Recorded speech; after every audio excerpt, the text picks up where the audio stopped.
Hi friends, welcome back to my channel. இன்றைக்கி நம்ம என்ன பார்க்க போகிறோம் அப்படின்னா, நல்லா ஒரு பஜ்ஜிங்க, சுட சுட ஒரு பஜ்ஜி, வெங்காய பஜ்ஜி நம்ம எப்படி செய்யலான்னு பார்க்கலாம் வாங்க.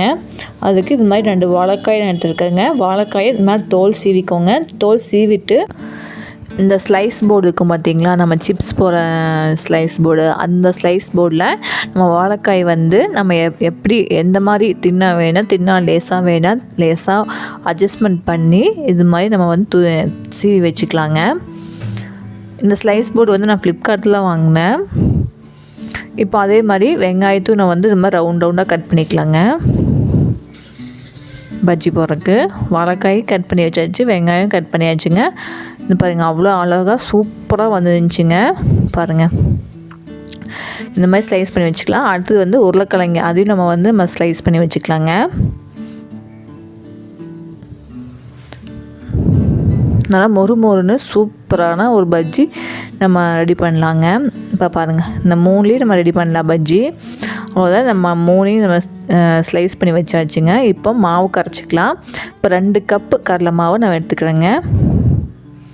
2 கப்பு கடலை மாவுக்கு 1/2 கப் அரிசி மாவு. காரத்துக்கு ஏற்ற மாதிரி வரமிளகாய் தூள் வந்து நான் 3 ஸ்பூன் நான் சேர்த்துட்டுருக்கேங்க. கொஞ்சமாக உப்பு தேவையான அளவு சேர்த்திக்கலாம். ஃபஸ்ட்டு இந்த 4 நல்லா கலந்து விட்டுட்டு அதுக்கப்புறம் தண்ணி ஊற்றிக்கலாங்க. தண்ணி ஊற்றிட்டு கட்டி இல்லாமல் நல்லா கரைச்சி எடுத்துக்கோங்க. கட்டி இல்லாமல் நல்லா கரைச்சிக்கலாங்க. நல்லா கட்டி இல்லாமல் கரைச்சிக்கோங்க. இப்போ பாருங்கள், நல்லா கட்டி இல்லாமல் நல்லா கரைச்சி எடுத்தாச்சு. மாவு வந்து கொஞ்சம் கெட்டியாக இருக்கட்டும். ரொம்ப தண்ணியாட்டு இருந்துச்சுன்னா எண்ணெய் ஊற குடிக்கும். இந்த அளவுக்கு கெட்டியாக இருந்தால் போதுங்க மாவு. இப்போது வாழைக்காயை போட்டுக்கலாங்க. அந்த பக்கம் இந்த பக்கம் போட்டு நம்ம தெவட்டிக்கலாங்க. தெவட்டிட்டு எக்ஸ்ட்ரா மாவை இது மாதிரி சைடில் ஒதுக்கி விட்டுக்கோங்க.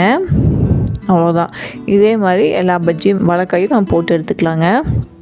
பாட்டுங்க, எண்ணெய் பஜ்ஜி பொறுத்த வரைக்கும் நல்லா எண்ணெய் காஞ்சிருக்கணுங்க. அப்போ தான் இங்கே மேலே பூரி மாதிரி புஸ்ஸுன்னு வருங்க. காயாமல் போட்டிங்க அப்படின்னா நல்லா இருக்காது. அதாவது இது மாதிரி புஸ்ஸுன்னு வராது. சூப்பராக ஒரு வாழைக்காய் பஜ்ஜி ரெடி பண்ணிட்டோங்க.